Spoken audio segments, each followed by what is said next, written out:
Bienvenue sur Saveur Brute, le podcast présenté avec saveur par des brutes.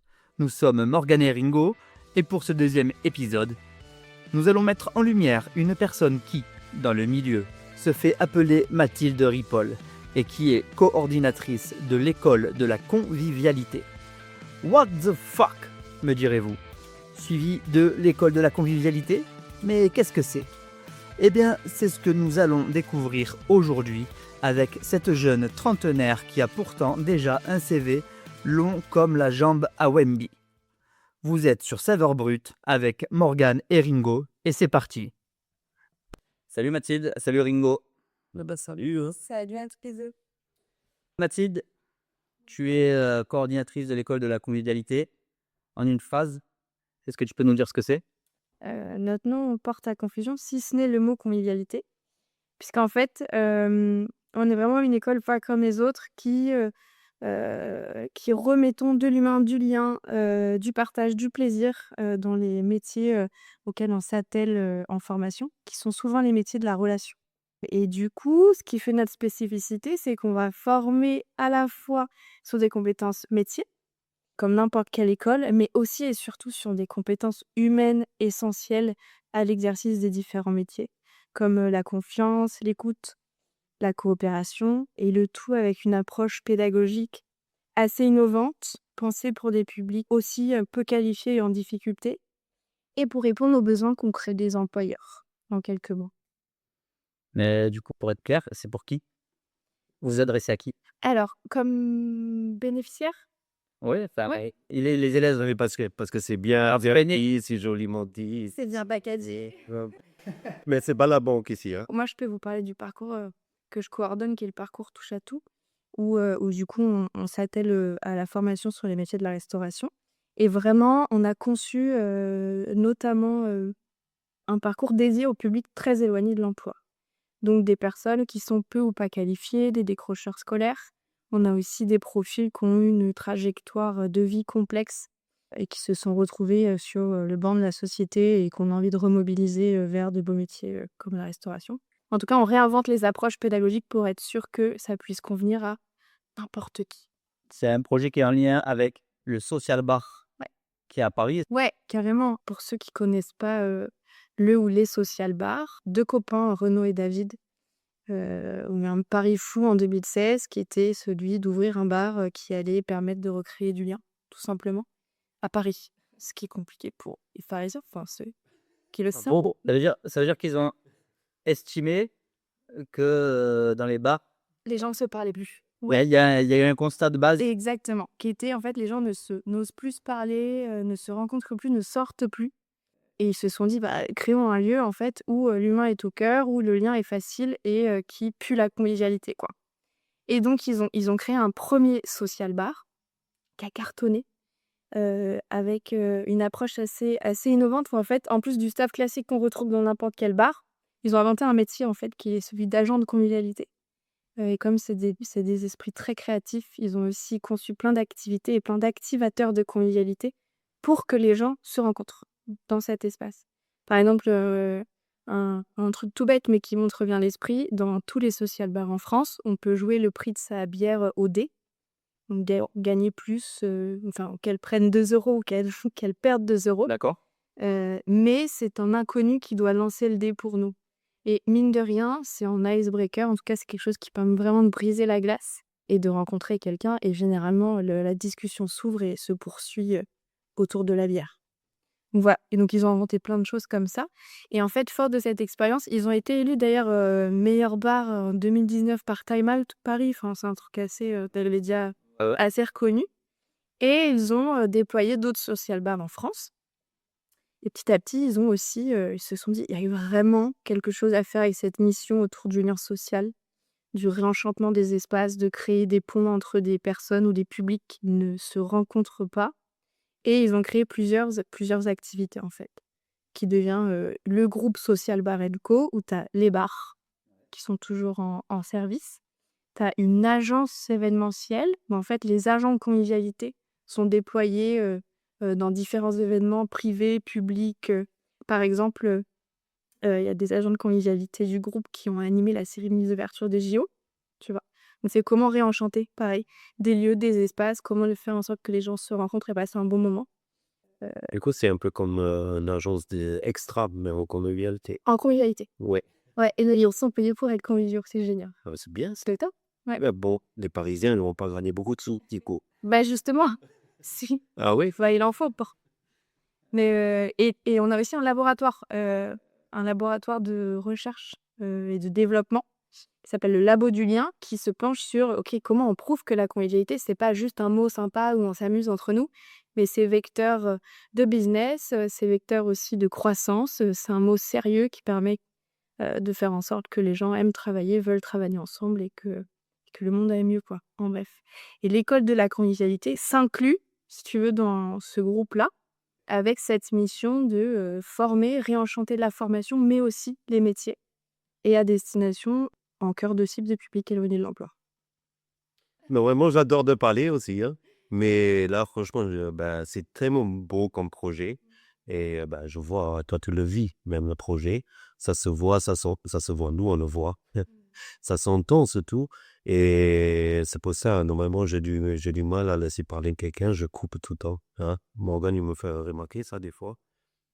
Et là, tu vois, Mais là, franchement, là, ça m'a tellement intéressé. C'était tellement cool. Mais alors, écoute, moi, ça me fait rebondir sur deux choses. La première, c'est que tu dis que ça vient de 2016, donc c'est déjà un truc, tu vois, qui existe bien avant le Covid. Ouais. Le constat parce qu'on parle beaucoup depuis le Covid, tu vois. Et mine de rien, ça fait 5 ans que c'est passé, la grosse crise du Covid, quoi. Mais ça veut dire que c'était quand même déjà 3 ans avant le Covid, quoi. Et Peut-être ils ont lancé le Covid pour que ça marche aussi. Hein. non, non, mais du coup, il y a ça et il y a un autre truc, c'est souvent un problème dans le milieu professionnel, c'est justement la convivialité où je dirais que c'est pas compatible. ah, C'est donc oui. alors je parle pas d'être sympa avec ses collègues de travail et ça c'est normal ou d'être poli avec ses collègues de travail, mais je parle de la convivialité, le fait qu'on puisse, être, détendu, convivial, créer du lien, que les choses elles soient assez simples. Il y a plein de paramètres autour qui font que c'est compliqué d'associer les 2 et je trouve que là, effectivement, quand tu dis, défi fou, je trouve que, ça donne du sens.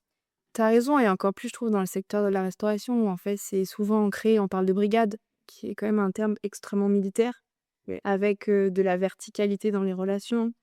Mais pour le coup, nous, ce qui nous intéresse, c'est, tu peux être dans un cadre, classique, contraint, en cherchant ta propre convivialité, ce qui permet de te sentir bien seul et de te sentir bien avec les autres.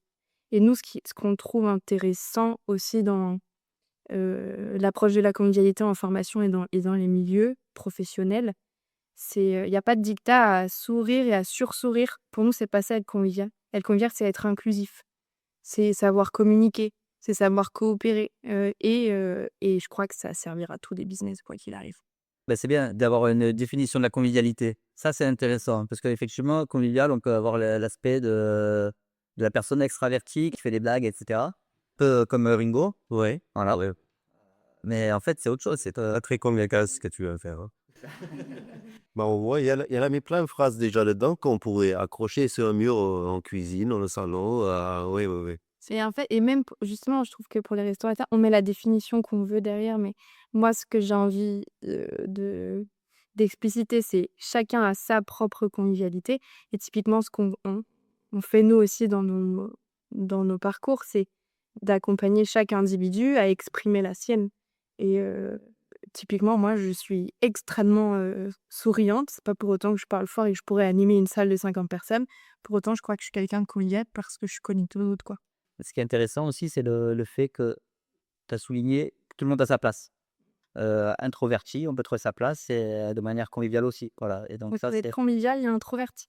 ouais, voilà, Complètement. voilà, c'est pas incompatible Non. et je pense que c'est là où c'est intéressant aussi comme truc, il faut le dire parce que, tu vois, convivialité, ça sonne, social bar, convivialité, la personne, qui est un peu introvertie ou qui a du mal à prendre la parole en public, comme tu dis, ben, potentiellement, dans l'école de la convivialité, au social bar, peut trouver sa place, quoi. Complètement. Voilà, c'est l'idée. Ouais, et comme tu as dit tout à l'heure, c'est un peu comme le militaire de restauration, en cuisine. Et c'est ça qui aide énormément, on ne dirait pas, mais pour une convivialité. Justement, parce que vu que c'est cadré pour tous les mondes un peu pareil, en fait, chaque personne, il peut ramener justement sa personnalité. Et ça fait l'ensemble l'ensemble qui soit bien convivial du coup et qui fait un grand groupe qui se complète super bien. Comme on dit en cuisine, ben, moi je le dis tout le temps, je sais pas si les autres ils disent, mais en fait un chef il peut jamais être mieux que son équipe. Et une équipe sera rien sans le chef non plus. C'est vraiment un chef, s'il n'arrive pas comme dans un orchestre de tout relier, en fait, ça fonctionne pas. Un restaurant, une cuisine ne peut pas fonctionner.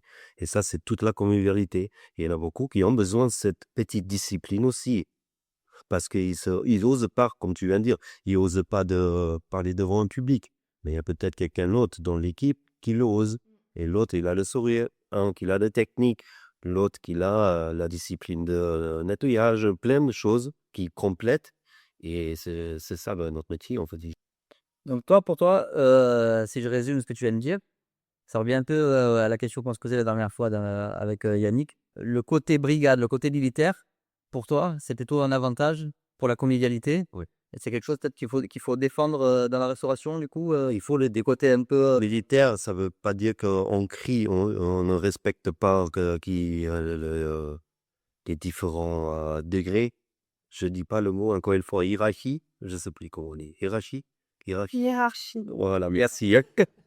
En fait, c'est très important de l'avoir, mais c'est très important aussi de respecter chaque poste. Moi, je crois aussi, bon, écoute, qu'il faut, pour faire société, il faut quoi qu'il arrive du cadre, mais un cadre qui permette à chacun d'exprimer son individualité.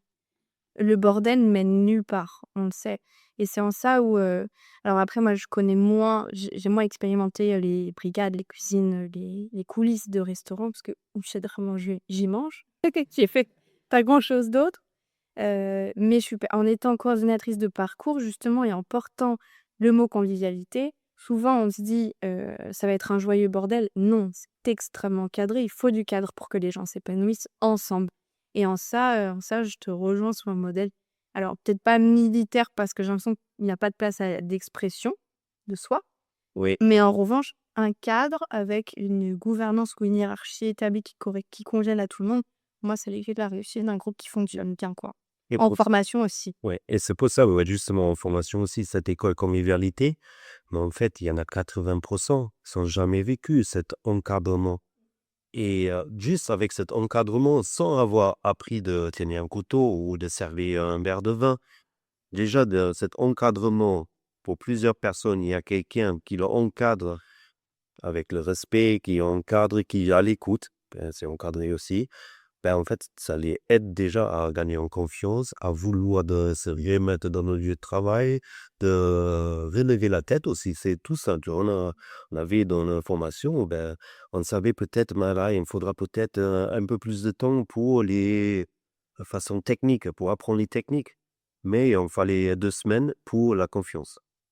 Ça, c'est personne. Et ça, c'est déjà une réussite énorme si tu as quelqu'un, parce qu'il y a tout d'âge à l'école de convivialité.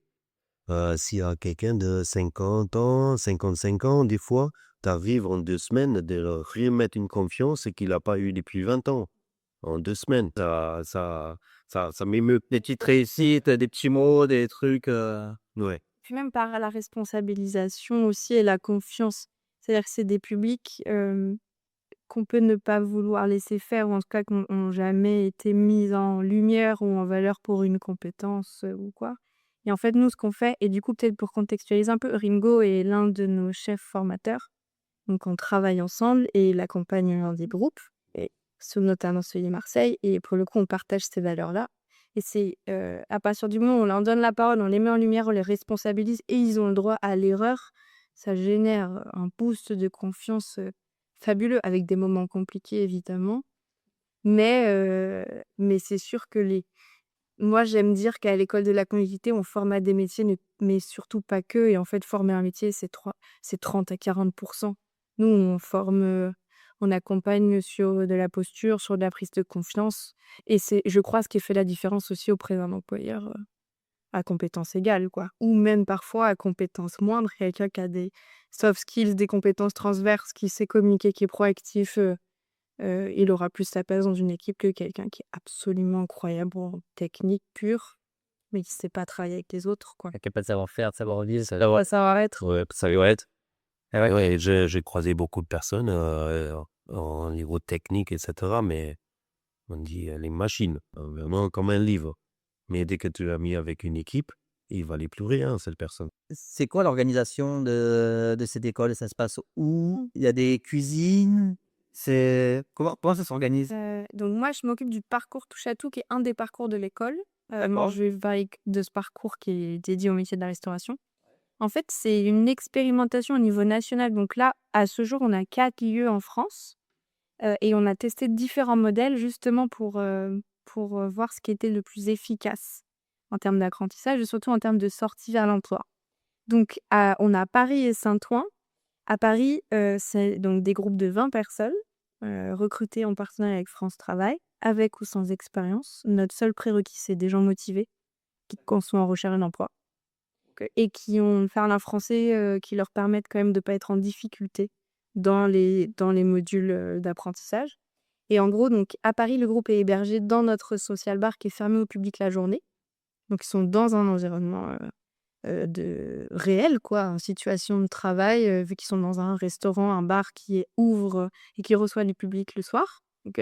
Mais ils ont pas de clients la journée, donc ils évoluent dans l'environnement sans être tout de suite en contact avec la clientèle, sauf sur les événements, particuliers où ils ouvrent le social bar D'accord. le midi, sur un restaurant éphémère pour s'essayer en conditions réelles. La même chose à Saint-Ouen, donc Saint-Ouen qui est juste à côté de Paris. Où là, le projet pédagogique est encore un peu différent parce qu'en fait, c'est l'un de nos bars qui avait fermé et eux, ils ont pour projet la réouverture de ce bar. Donc ils redonnent vie au bar.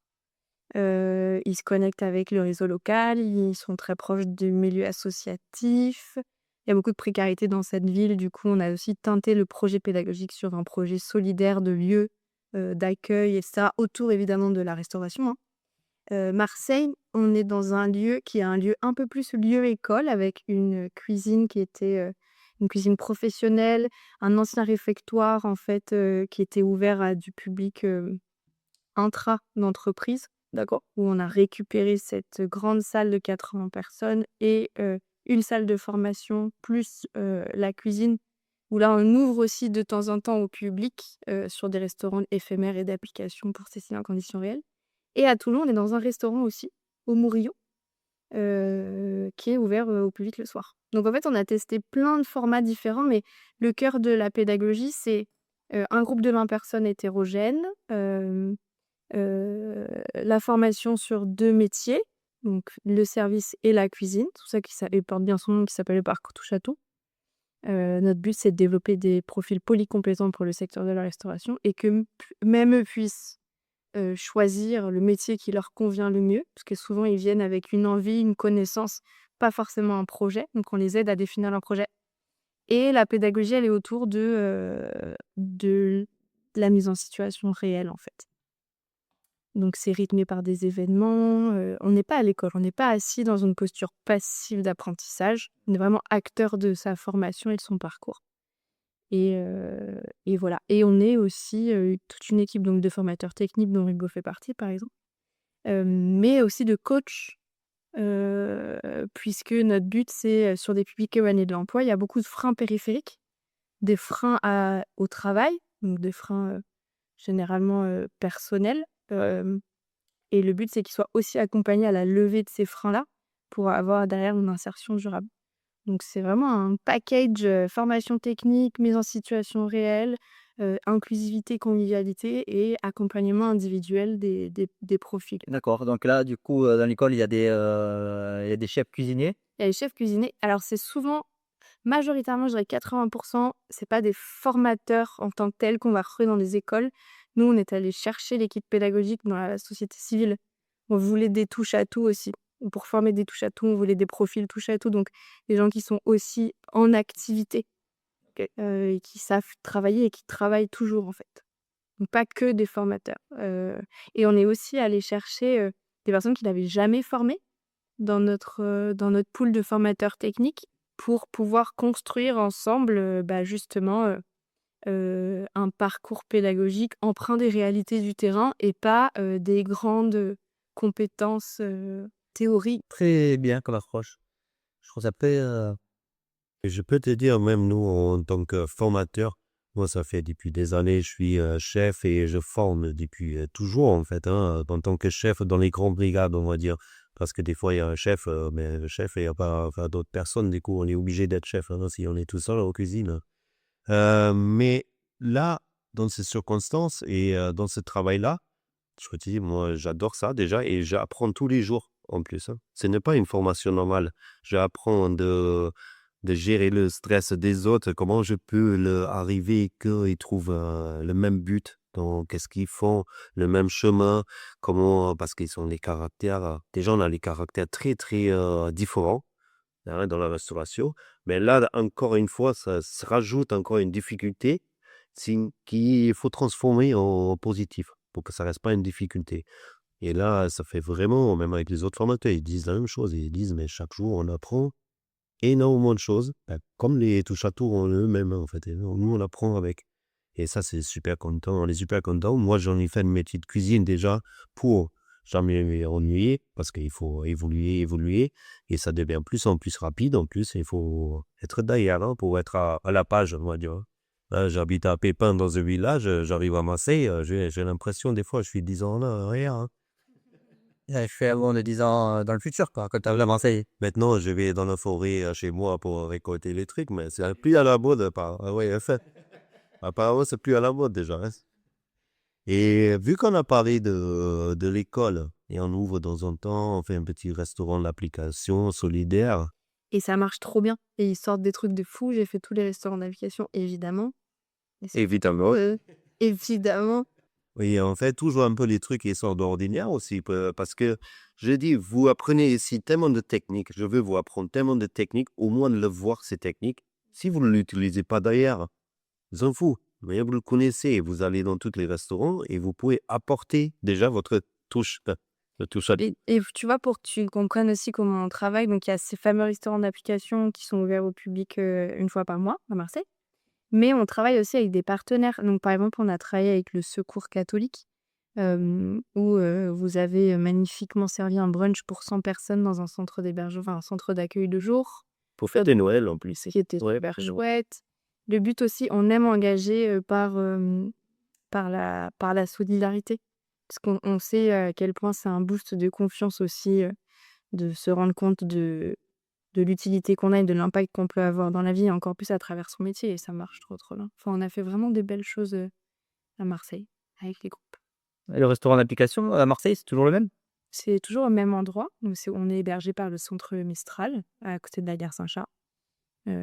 Donc le dispositif va se pérenniser dans cet endroit, donc c'est hyper chouette, c'est un super cadre. Là, ça commence à être même connu, hein, ça va vite, hein, parce que les réservations, on ouvre des fois 2-3 jours avant le restaurant d'application et Et c'est ça se fou. remplit vite. Hein. Ouais. Et c'est prix libre et conscient, parce que le but, c'est vraiment enfin, nous, on fait pas de business sur ces mots, C'est là que enfin, on donne ce qu'on veut? selon ses moyens et ce que vous voulez. Ouais, exactement. D'accord. Je crois là, on l'a gagné à qui, hein? Bah, justement, ça allait être ma question, vous avez réussi, vous arrivez à définir pourquoi justement ça marche aussi bien? Pourquoi c'est full comme ça? Et ça fait sans doute partie Bien sûr. des critères qui font que ça marche. Si, je peux donner ce que je veux? Mmh.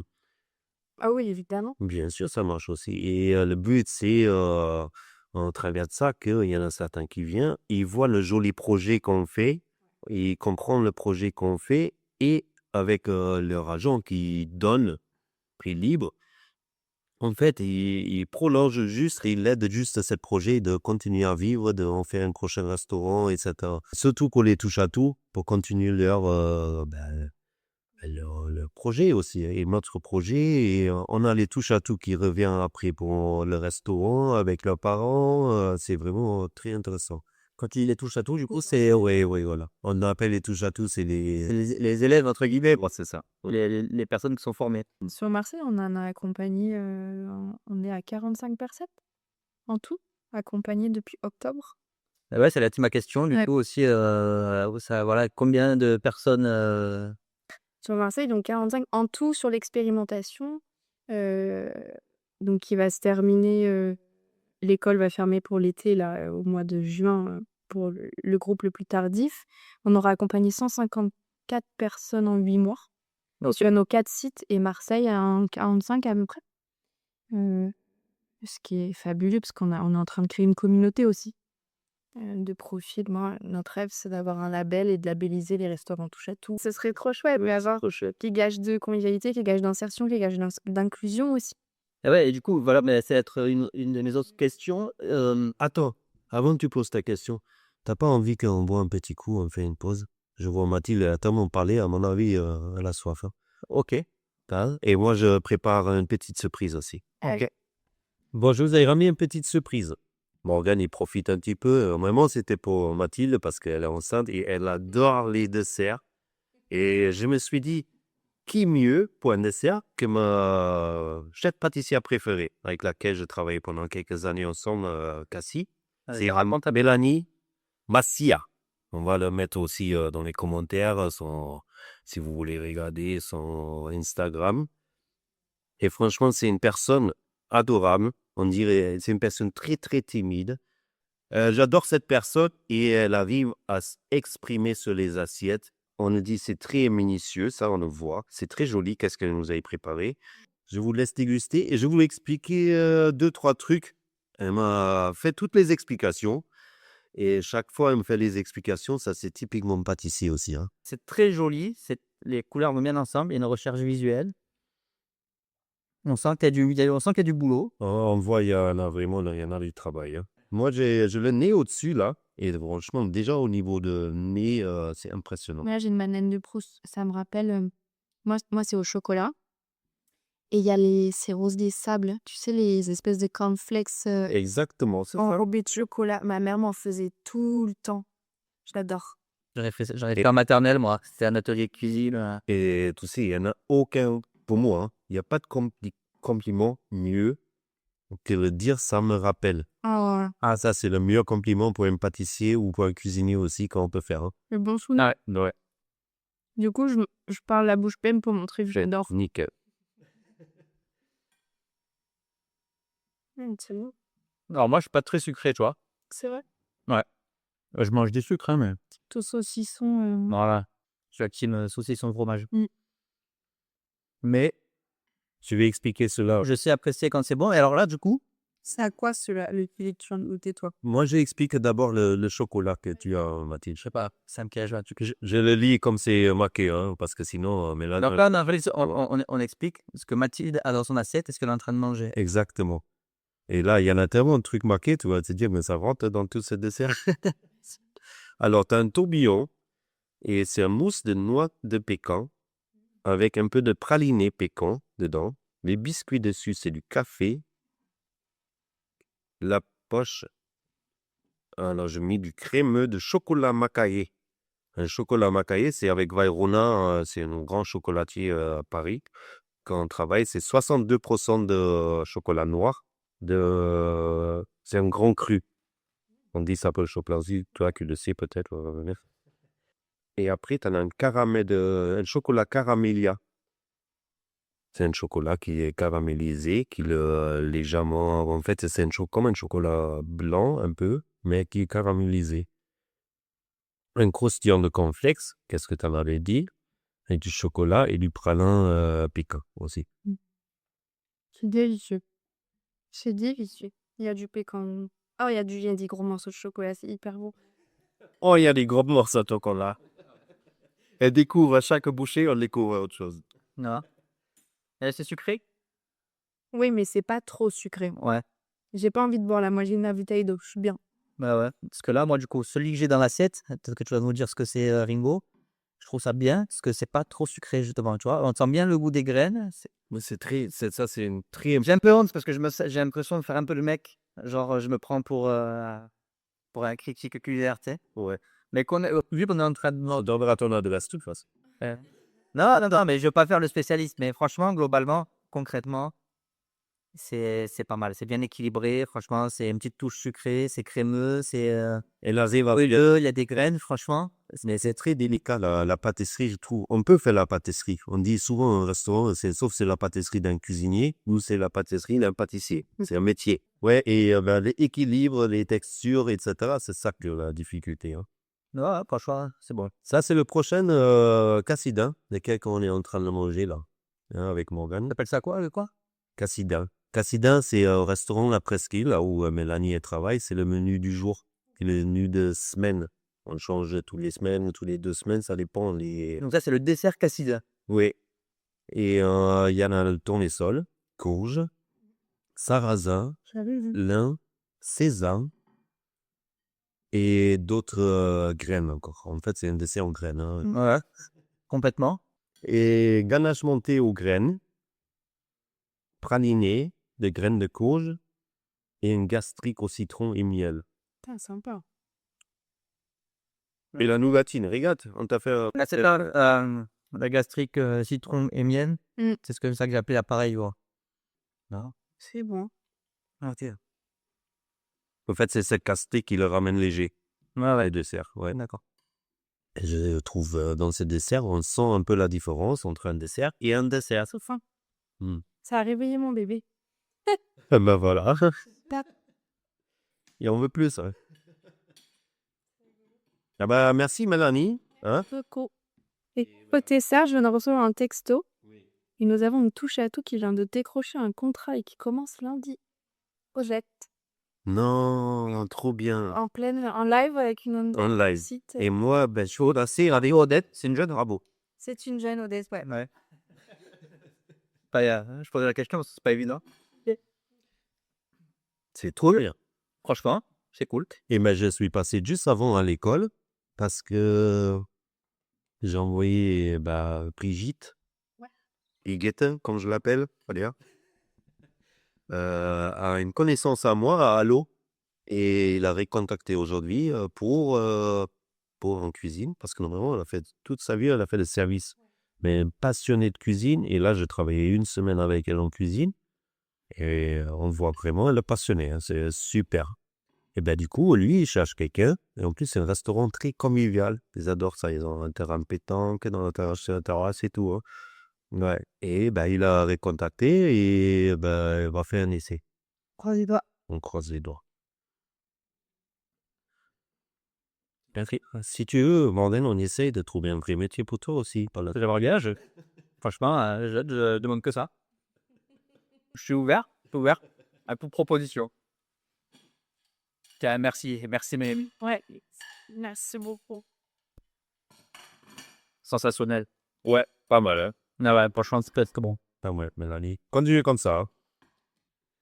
Avant de cette dégustation, on parlait des prix des prix libres des restaurants d'application et ça me fait penser. Alors peut-être que je me trompe. Vous allez me dire ce que vous en pensez. Dans le Sud-Ouest, dans un petit bar qui s'appelle le Remue-Ménage. C'est un bar associatif qui fixe un prix libre. Les gens qui travaillent dedans sont bénévoles. Ça permet de faire vivre le bar du village. C'est un tout petit village. Et du coup, il y a une tirelire qui est posée sur le bar. Et tu payes, toi, sans qu'on ait à te réclamer. Ce que tu estimes que tu as bu, quoi. Et globalement, vu qu'on était en vacances là-bas et tout, on a bien pris le temps d'aller au bar et de boire des bières là-bas.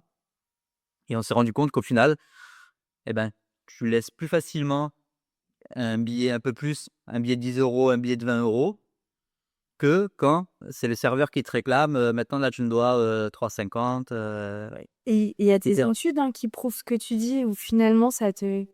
Du coup, on boit des bières toute la soirée. Et au lieu de se casser la tête à se dire, attends, mais j'ai bu pour combien? Tu prends un billet de 20 balles et tu le mets direct. Et généralement, je pense que c'est plutôt des bénéfices pour le bar. Ben, surtout, c'est bénéfice pour le bar parce qu'ils n'ont pas de charge si les gens bénévoles qui travaillent dedans aussi. Pourquoi? Ah, parce qu'ils sont pas payés. Parce que Ah, parce c'est- que Parce que l'argent, il est juste utilisé pour l'association, pour faire des soirées, mais en quoi tu. les sociétés. Dans le projet. Oui, oui, c'est ça. Ouais, Ouais, c'est aussi. Ça, d'ailleurs, après, ça vient Mathilde. On investit dans le projet, des trucs comme ça. En fait, tout est rose et tout ça. C'est très bien. Il en faut les gens qui pensent comme ça. Hein. Mais après, malheureusement, comme tu as dit vite fait tout à l'heure aussi, que ces projets-là, ils pourraient y avoir de partout. Mais malheureusement, souvent, en fait, c'est les finances aussi qui qui bloquent avec tous ces trucs. Qui bloquent tous ces Mais trucs. ça, c'est un de mes vrais. Il y a mon travail avec l'école de la communauté et il y a Mathilde, la freelance qui accompagne les structures de l'ESS.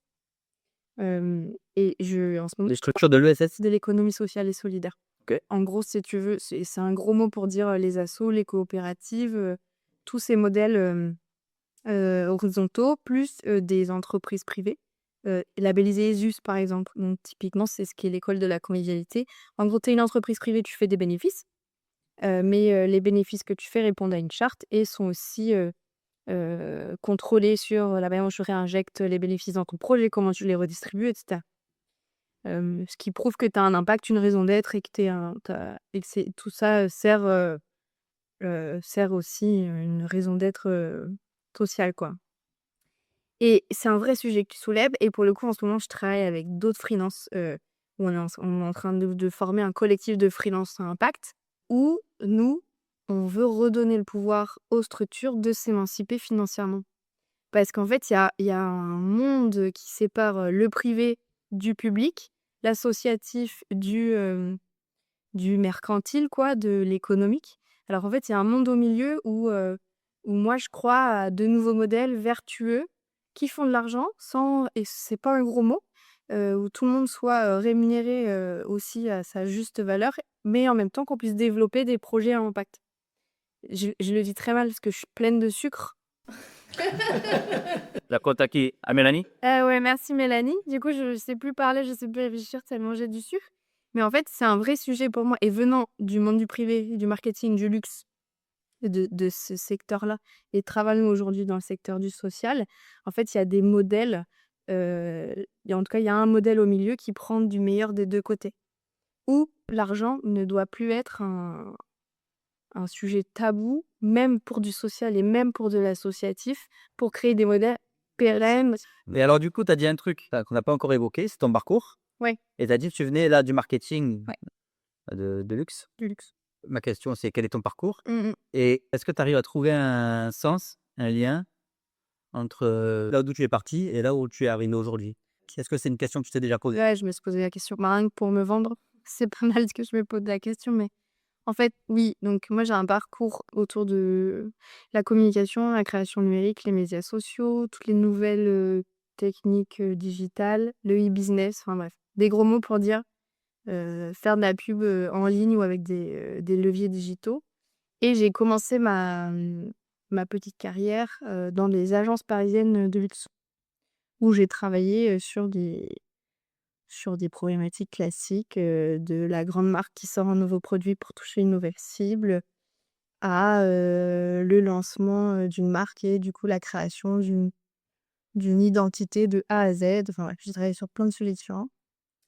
Et en fait, rétrospectivement, ce que je connecte avec ce que je fais aujourd'hui, je pense que c'est lié aux messages, aux histoires, aux récits et à la capacité à créer des mondes et des ponts entre les gens. C'est comme ça que je synthétise un peu mon parcours. En gros, j'avais choisi le luxe plus jeune, me disant: «Je crois très peu aux politiques et aux gouvernements dans leur capacité à changer le monde parce que je crois que c'est les gens qui ont de l'argent qui le font».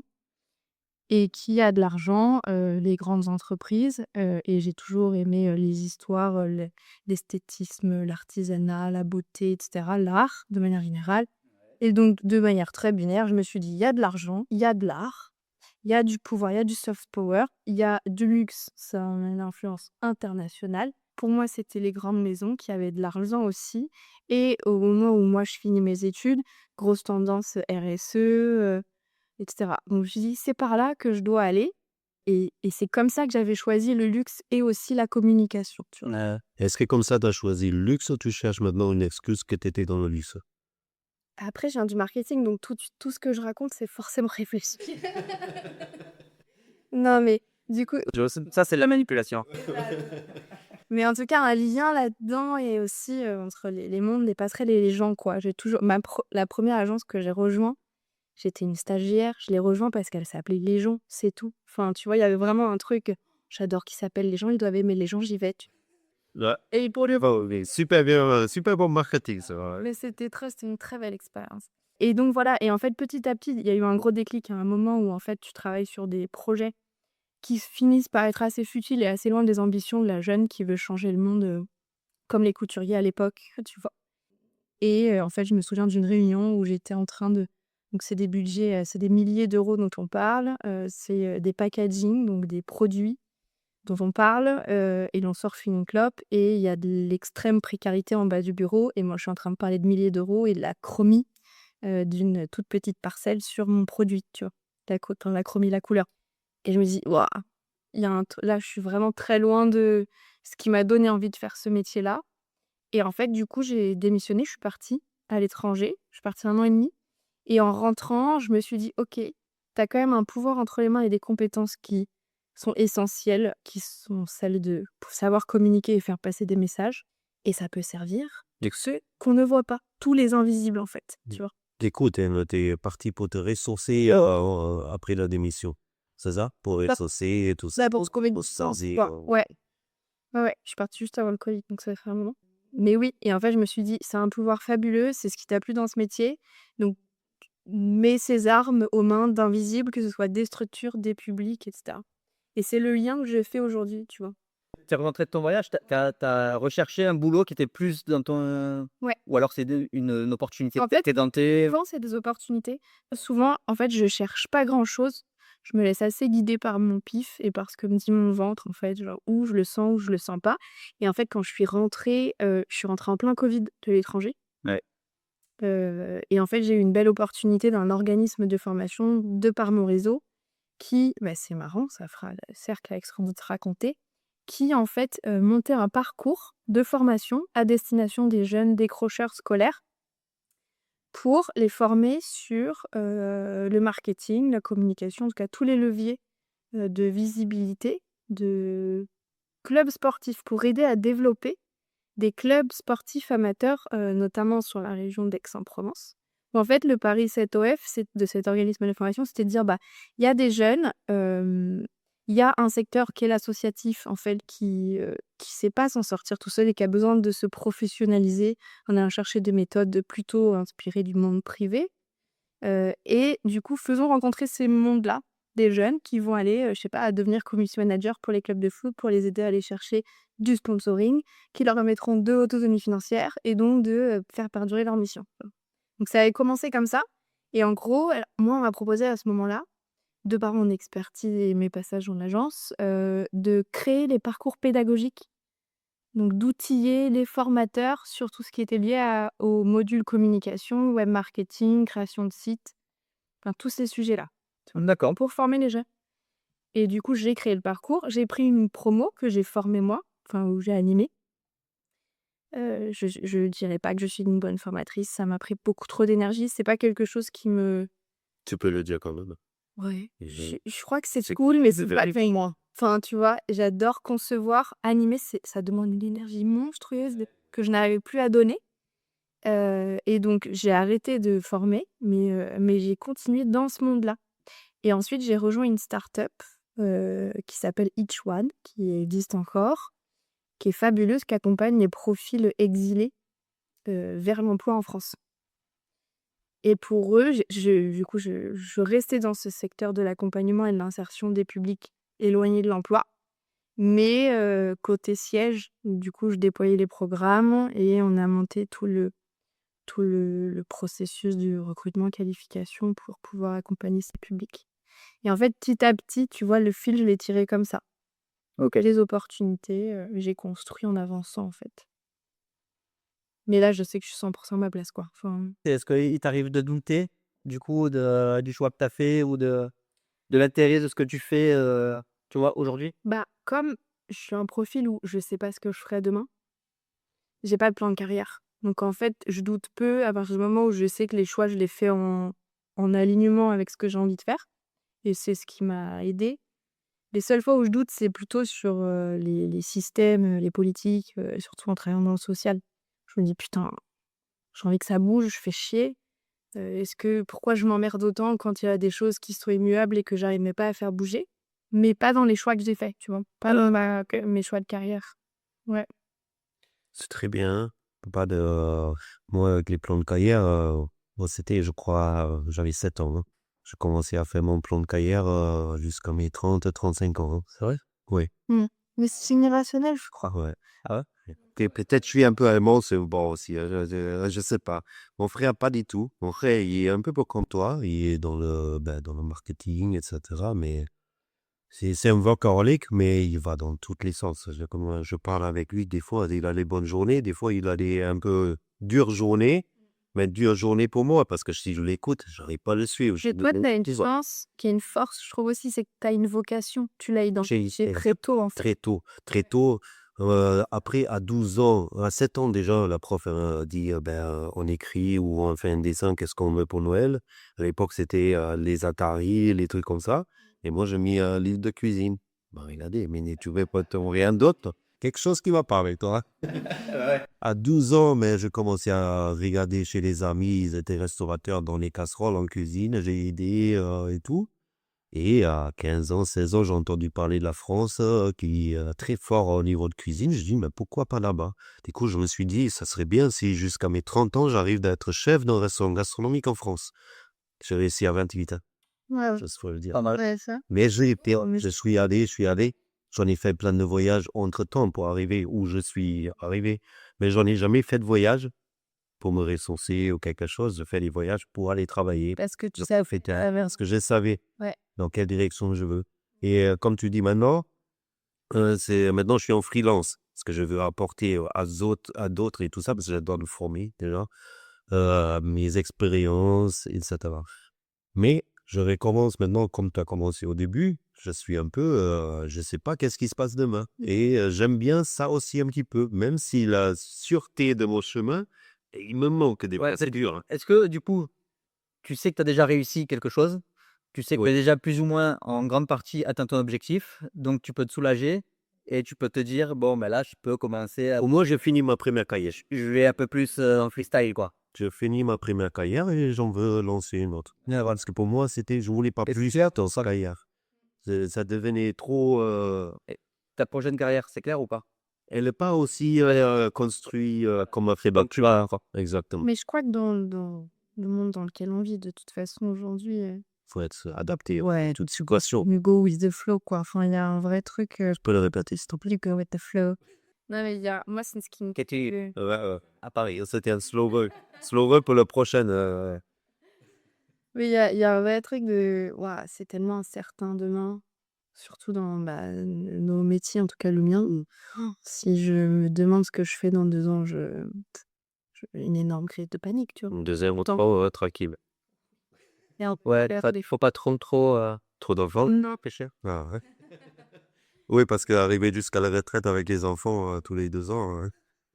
Ah, c'est intéressant. Alors du coup, moi, je pense que ça fera partie d'une autre émission ça, mais parce que tu dis que toi, tu es venu en France parce que la cuisine et tout et il faut qu'on parle de la cuisine allemande un jour quand même parce que tu vois, Et pourquoi je suis arrivé en France? C'est pour pas pour aller les plus italiens. Il faut travailler en Allemagne aussi. Là. faudra qu'on en parle sérieusement un jour de la Un, cuisine allemande. un jour. Moi, je connais pas grand-chose. Si tu viens, on est mi-tramois. Ouais, on pourra t'inviter, toi. Ouais. Non, mais je pense que c'est un sujet quand même. C'est un sujet. Parlons de cuisine un peu. Là, maintenant, tu es à Marseille. ouais. Mais tu es parisien à la base. Non, je suis paroise, mais j'ai grandi à Tu as peur de le dire que. J'aime pas dire que je suis parisienne, Mais si. parce que je l'ai jamais senti pareil. Ah, ça va. Mais j'y ai vécu 25 ans parisienne. 20 ans. Quand même. Ouais. Et au niveau culinaire, Ouais. Paris ou Marseille? Ah là là! Eh oui. Paris, c'est assez foisonnant quand même, hein. Pas le choix culinaire. Ah! Les origines culinaires. À part les champignons à Paris, Ouais, ils viennent de où d'ailleurs? non, mais moi, des caves De. Des caves. de Oui. Paris, des caves de Paris, Oui, de Versailles. de Versailles. Oui. Je savais pas. Non, mais pour le coup, moi, je suis issue d'une famille de pieds noirs espagnols, Oui. et j'ai des gens d'Aix-en-Provence jusqu'à Grasse qui cuisinent du full méditerranéen. Donc en fait, c'est Médite. hyper ancré dans mes goûts, quoi. Donc c'est ma cuisine de prédilection. C'est tout le bassin méditerranéen. Donc la réponse, c'est Marseille. C'est Marseille. C'est Marseille. C'est Marseille. Marseille, baby. Ouais, c'est Marseille, ben, t'es marseillaise? Là, aujourd'hui, tu vis à Marseille. Ouais, ouais. Tu travailles à Marseille. Ouais. C'est quoi le kiff à Marseille, le bon plan là? Le bon plan de bouffe? Moi, tu sais, C'est juste d'une femme enceinte là qui adore manger. moi, j'ai un vrai kink. J'ai de la chance d'habiter sur la Corniche. Je suis très près de l'eau. Et du coup, moi, mon petit kink, c'est les pambagnas. Et en fait, il y a Saint-Victor, donc dans le 7e arrondissement, il y a un petit shop qui s'appelle Bagna. C'est tout rose. C'est tout un tout petit shop. Et c'est un peu le style niçois, non? Oui, mais Ouais. et puis pour le coup, moi j'en ai bouffé du Bagna parce que depuis petite, franchement, ça fait partie des meilleurs que j'ai jamais mangé. Les produits sont trop bien choisis, le pain de maison il est dingue, c'est pas cher. Donc moi je prends mon Bagna. Tu prends ton bagna pour qui sait pas qu'est-ce qu'il y a dans le bagna? Qu'est-ce qu'on a dedans? Qu'est-ce qu'on va trouver? La vraie recette, Ah, attention, la vraie recette, selon toi. bon, Ça, toi. Ouais. Ça, c'est les débats. Sinon, Bocuse et Robichon, ils vont se retourner dans leur tente. Hein. non, donc t'as les petits légumes, tu vas avoir tomates, poivrons. Il me fait peur, j'ose plus parler. C'est mon œil qui te fait peur. On a des crudités au choix selon les politiques, disons. Et ensuite, t'as ton anchois. Et anchois, quoi qu'il arrive. Maintenant, je suis enceinte, donc je peux pas les manger. C'est un enfer, mais pour moi, c'est anchois, quoi qu'il arrive. Et du coup, je prends mon petit bagna. Pas de mayonnaise, rien du tout, attention. Hein, c'est huile d'olive, voilà. Des petites olives noires et tout. Et je prends mon bagna, je me mets mes fesses sur un rocher, plein soleil, et je me régale. Et c'est vraiment mon plaisir marseillais, quoi. Ça, c'est un bon. Ça, c'est... Ouais. Ouais, on visualise bien le truc, tu vois. Ouais. Je pense que. Moi, je visualise avec un verre de vin en plus. Ah ouais. Ouais. En plus du pain Bagna. Ouais. Et donc, ça, c'est pas le pain Bagna. Alors, sans le bagna. C'était un des meilleurs moments dégustatifs. C'était avec ma femme, ma fille, mon frère de l'Allemagne, oui, et son fils. On est allé à Cassis, sur le port. On est allé dans une supérette. On s'est pris une bouteille de blanc. On a même acheté le tire-bouchon avec parce qu'il fallait l'ouvrir. Ouais. Les gobelets. On est allé 5 mètres plus loin. Il y avait le petit pêcheur le matin. C'était au mois de janvier. Alors, assez frais. Frais, ouais. C'était la saison des oursins. J'en ai allé. L'oursin, il avait même les croûtons. Je connaissais le restaurateur juste à côté. Je demandais les croûtons. C'est bien dans la restauration, on se connaît tous. Et le pêcheur, il nous a ouvert devant nous. Il nous avait préparé notre plateau à chacun. On est allé encore 10 mètres plus loin. On s'est mis à la plage. Avec il y avait les rayons soleil. On était habillés un peu en mode d'hiver. Et là, Ah avec les croûtons dans l'oursin. Moi, de gens, Je dis, j'imagine. oh, C'est incroyable. mon frère, il a dit parce qu'il ne connaissait pas les oursins. Mon frère m'a dit, mais qu'est-ce que c'est ça? Mais qu'est-ce que c'est Elle a pas ça, là? non, dans l'âge pris. Ah ben non. La plage de Berlin. Et c'est réglementé comme la pêche. Et on a mangé cet oursin-là. Et oursin, pour moi, c'est un des goûts de plus complexes. Neutre, on va dire, pas un goût qu'on crée. Hein, c'est vraiment un des plus complexes. Tu fermes les yeux, t'es à la plage, t'es dans la mer, t'as un petit goût frais d'être allé né. Tu vois. C'est pas Et tout. C'est vraiment, ça ressemble à tout. Et mon frère l'a dit, mais maintenant, c'était presque, allez, 8 ans maintenant, je crois. Il s'en souvient encore. C'est, comme je dis à l'école de convivialité, je dis souvent aux étudiants, il faut enregistrer et je veux vous rappeler de vos enfances, de tout ça, parce que le goût et l'odorat, déjà, ils sont liés. Un, sans l'autre, ça ne marche pas. C'est pour ça, un Covid, Satan, ils ont perdu le goût, mais peut-être ils ont juste perdu l'odorat. Et en fait, c'est les mémoires les plus longues qu'on a. Ouais. Sont les plus profonds. Des fois, on a un goût en odorat qu'on se rappelle, on le connaît, Ouais. pas mettre d'image dessus. Je Faut crois se que. parce que c'est trop longtemps, en fait. Mais c'est marrant, parce que dès que je mange très épicé, je me souviens de ma grand-mère, du coup, pied noir espagnol. Et en fait, c'était reconnaissable, sentait les épices chez elle. Et dès que je mange quelque chose qui est épicé ou oriental, c'est mon arrière-grand-mère qui a invoqué, quoi. C'est assez fou. Ouais. Ouais. Je dirais que t'as un voyage. La cuisine et le goût, ça me suit toute notre vie. C'est j'en fais presque une demi-journée, je passe avec 7 modules. J'en ai un module exprès. Je lui ai assisté un jour, d'ailleurs. Ouais, un module à ça, de toutes les origines qui se rendent compte. Je le fais revenir toutes les mémoires qu'ils ont avec la cuisine, etc. Et à la fin, ils disent, c'est vrai, en fait, toute notre vie, c'est la cuisine, c'est manger, c'est le convivial autour d'une table. Et c'est qu'est-ce qu'on veut récréer. Donc, voilà. Ouais, je passe du coq à l'âne, là. Tu laisses des avis Google là-dessus? Que des bons. Je suis pas du tout une hater, tu vois? Mais par contre, j'en laisse pas énormément, mais quand j'en laisse, c'est vraiment que ça m'a sidérée, genre, je suis trop contente, je veux vraiment donner de la force. D'accord. Donc c'est vraiment dans certains cas, Où je suis: «Ah ouais, je veux donner de la force». genre pain bagna San Victor. Je l'ai pas fait moi, mais Ah franchement, je mérite un pain bagna. Allez, que tu as la recette. je te jure, je sais pas qui va nous écouter, mais je Ah bah, attends, on va les identifier, on va leur envoyer un truc, on va parler de attends, pourquoi pas? Saint-Victor. Voilà. Voilà, il faut vraiment écouter parce qu'elle en fait la pub, hein, un peu propriété là. Ah ouais, il y a au moins une trentaine de publicités là Ouais. dans le truc. Bon, bah, après j'avais des questions, tu sais, genre tu te vois où dans 10 ans et tout, mais tu as déjà répondu, hein, Tu sais, j'ai ma coach, si tu veux, je finirai là-dessus, mais on me l'a posé cette question et c'est une coach pro qui m'a posé cette question et je conseille à tout le monde d'y réfléchir. Ne montre pas le doigt, s'il te plaît. Sans le Ah là, c'est important. Ringo, écoutez, il se sent menacé. Ouais, ouais. Ma coach m'a dit: «OK, Tu le racontes. oui, coach pro, vraiment pro». Ouais. Parce que il y avait des schémas, il fallait que je pète des trucs et tout. Bref et elle me dit: «OK, demain, tu fais la une du Times ou tu choisis un média qui te fait vraiment kiffer», tu vois? C'est quoi la une? C'est quoi le titre? Qu'est-ce qu'on titre sur toi en une? Donc genre en 4 ou 5 mots maximum. Et en fait, je me suis dit: «Waouh, dingue!» J'ai mis beaucoup de temps à y répondre et je crois que ça a pas changé depuis, mais j'aimerais écrire un bouquin et être reconnue pour le bouquin que j'ai écrit. C'est tout ce que j'ai pour l'instant, mais tu vois, je me suis dit: «Ah ça, je serais ultra fière de moi si j'écris un bouquin sur l'éducation populaire ou en tout cas sur un sujet qui est en lien avec les apprentissages et je fais la une pour ça, je serais trop fière». Et je sais pas si c'est simple d'y répondre, tu vois? Ouais. Et pour écrire un bouquin, c'est pas assez simple non plus de commencer. Là, je me donne 30, 40 ans. Moi, je me donne la retraite aussi. Moi, je me fais engueuler au moins une fois par an par ma mère. Elle dit, ça fait 20, 25 ans que tu cuisines, tu crées les cartes, tu fais ci, tu fais ça, t'as jamais écrit une recette ni un livre. Je fais, ok, maman, je vais commencer. Mais ça fait 20 ans que je le dis. Tu es pas contente. Hein. Ah ben, il a jamais Je couché suis pas content non plus. mais Donc, ça, mais il y a chaque fois, je me dis, ça serait bien de se lancer et tout ça. Mais c'est bon, bah, si c'est pas le moment aussi possible.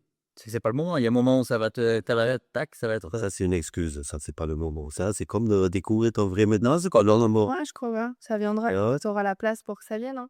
bah, ouais, après, tu peut-être pas l'envie et tout, tu peut-être pas de truc, puis Peut-être tu auras un de tes enfants qui tu sais ce que j'ai fait ça à ma mère, moi? Je lui ai dit: «Ça suffit, un jour tu partiras, je veux absolument que les recettes soient notées quelque part». Du coup, j'ai acheté un livre de recettes template vide Oui. et j'ai dit: «Tu dois tout mettre ça». Ouais et donc ouais, au fur et à mesure, elle fait C'était un moment, c'est une discute positif et tout ça qu'on avait, parce qu'en famille d'ailleurs, qu'on oubliait de nous demander à nos mères, à nos grands-mères, de cette tradition de la continuer. Dans cette tradition, je trouve ça, c'est une gaspille, c'est tellement dommage. tu retrouves jamais le petit goût, tu vois? Ouais, Et donc on a eu une peut-être grand-mère, il y a 2 ans, 3 ans, il y a une grand-mère qui est morte. Et il y en avait une plat typique pour Noël qu'elle arrivait à le faire et elle a écrit. une grand-mère à toi? Ouais. Qui est donc de la cuisine, et puis, traditionnelle, Oui, c'est ah, c'est une, en fait, c'est du choucroute avec les pommes de terre, les boudins blancs au veau avec une sauce à la bière et pain d'épices. C'est ouais. impressionnant, on mange ça chaque année et on continue à manger. Moi, même quand je reçu mes parents, on a fait ça même en Allemagne et je commandais en Allemagne toutes les années, donc. J'ai pas vu ta tête en même temps que tu faisais: «Oh et toi». J'ai connu cette tête.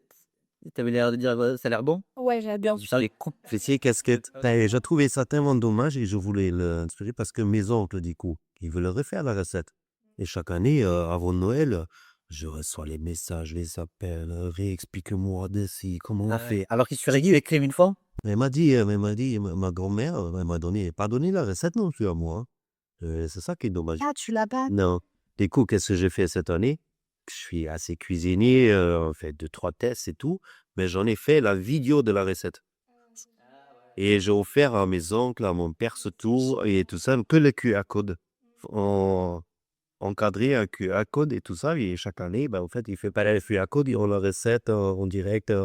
comment on fait la recette de grand-mère Je suis trop géniale. en cas de. Ouais. Ah, t'es pas mal, c'est vrai. Hein? Comment Ouais. je fais toi? C'est vrai? Ouais. Ouais. Vous pouvez le trouver sur YouTube, la recette. Je ne vais pas faire la pub. Mais bon. Ah ben non, peut-être ça aurait pas un miapé. Désolée, t'as jamais, mais zapping ici, c'est le meilleur. Tu s'envoie de la pub depuis tout à l'heure. Sans que vous le remarquez, merci. Hein. Oh.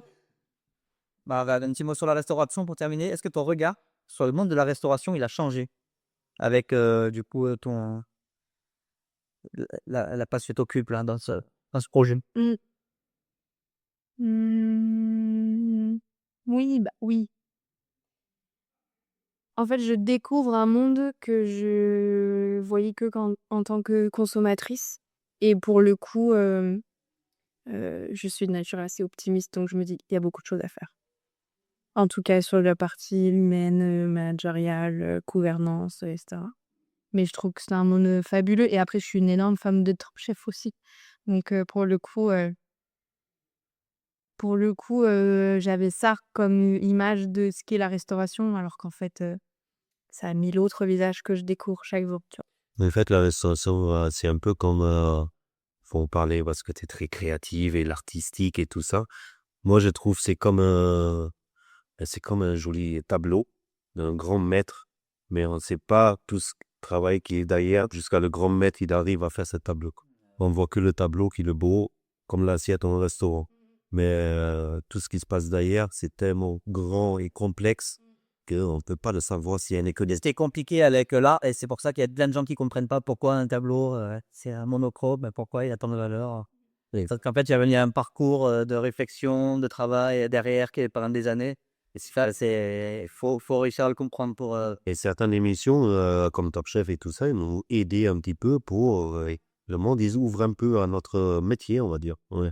Tu as un candidat préféré là, Top Chef cette année du coup? Bah, je suis moi, je peux vous dire celui de l'année dernière parce que je suis trop fan de lui. C'était quoi, Jorik? Non. Non? C'est Val, le Marseillais. Ah yes, ouais, vale. Val, forever. Il sait pas qui je suis, mais moi, je l'aime beaucoup. Et il faut le taguer aussi là, dans le podcast ou non hein? C'est parce qu'il a un resto qui Ouais. s'appelle le Livingstone à Courgieux. Mais il était déjà avant Il existait avant. Top Chef quoi. Ouais.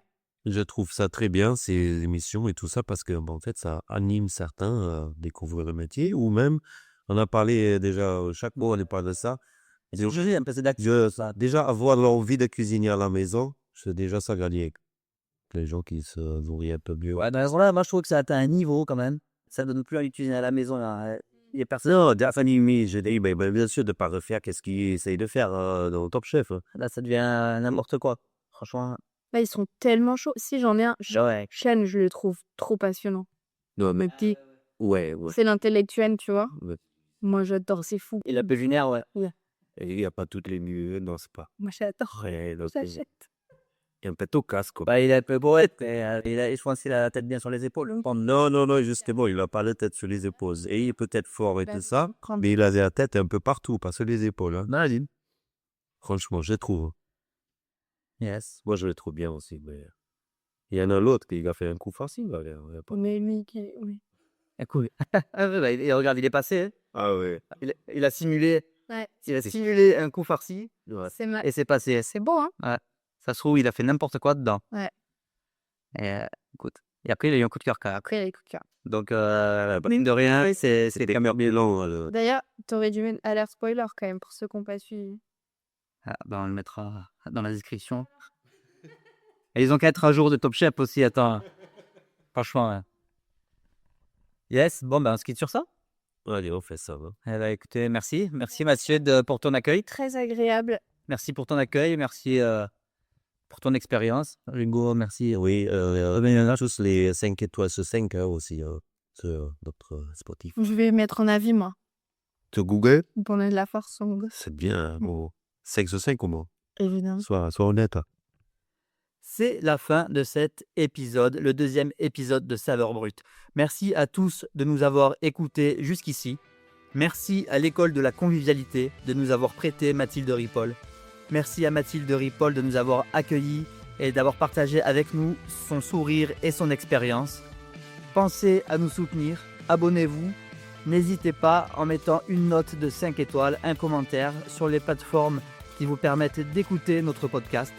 Dans un prochain épisode, nous devrions accueillir normalement le patron et chef des restaurants La Quinta et La Pagaille. Très vite pour un 3e épisode. À bientôt.